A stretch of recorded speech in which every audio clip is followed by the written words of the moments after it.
Okay, this video will discuss how to solve polynomial equations, particularly by factoring. Okay, so as the name suggests, here the equations must be factorable. All right, so let's begin. Number one, x cubed minus 16x is equal to 0. And remember, any factorization, you should always look for GCF. And here we have an obvious GCF of x. And by factoring out x, we have x squared minus 16 is equal to 0. And what's in the parentheses is really simple difference of squares. X plus 4, x minus 4 is equal to 0.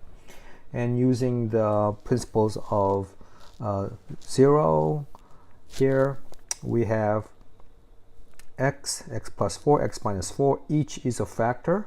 And when all the factors multiply like here is equal to 0, that means each factor must be 0. And that's where we get our three solutions. And first one is done, x is equal to 0. But we want to say that's our first solution, x1 equal to 0. X plus 4 equal to 0, that should give me my second solution of negative 4.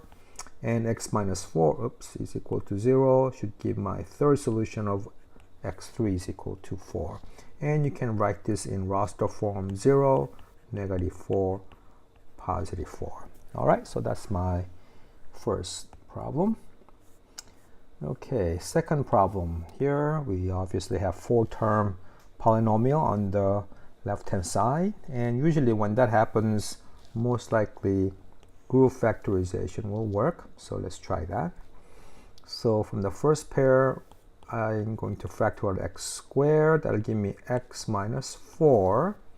And remember the technique of group factorization, from the second pair you must get x minus 4.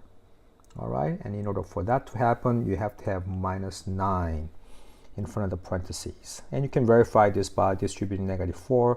You should have that negative 9x plus 36. And that is equal to 0. Okay, and as you can see now, this is common. So we factor that out. And what's left is x squared minus 9 is equal to 0. And the second parentheses is another simple difference of squares. And like previous problem, here we will get our three solutions. So letting x minus 4 equal to 0, x plus 3 equal to 0, x minus 3 equal to 0, we should get our three solutions. First solution is 4, second solution is negative 3, third solution is 3. All right, and in roster form that should be 4, negative 3, and positive 3.